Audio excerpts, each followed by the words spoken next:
దేశ రైల్వే చరిత్రలో మరో కీలక ఘట్టం ఆవిష్కృతమైంది.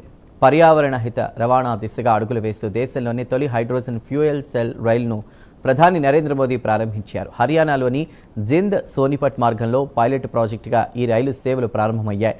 8 ప్రయాణికుల బోగీలు 2 పవర్ కార్లతో రూపొందించిన ఈ హైడ్రోజన్ రైలు ప్రపంచంలోనే అత్యంత పొడవైన హైడ్రోజన్ ఫ్యూయల్ సెల్ రైలుగా గుర్తింపు పొందింది.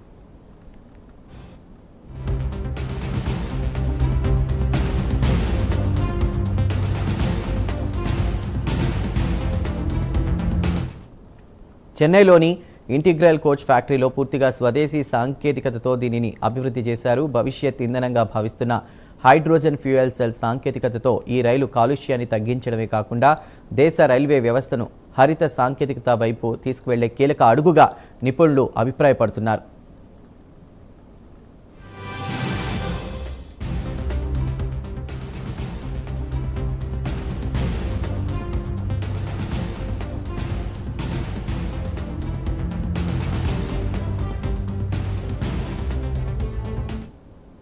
దేశ రైల్వే చరిత్రలో మరో కీలక ఘట్టం ఆవిష్కృతమైంది.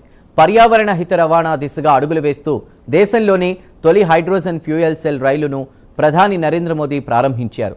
హర్యానాలోని జింద్ సోనిపట్ మార్గంలో పైలట్ ప్రాజెక్టుగా ఈ రైలు సేవలు ప్రారంభమయ్యాయి.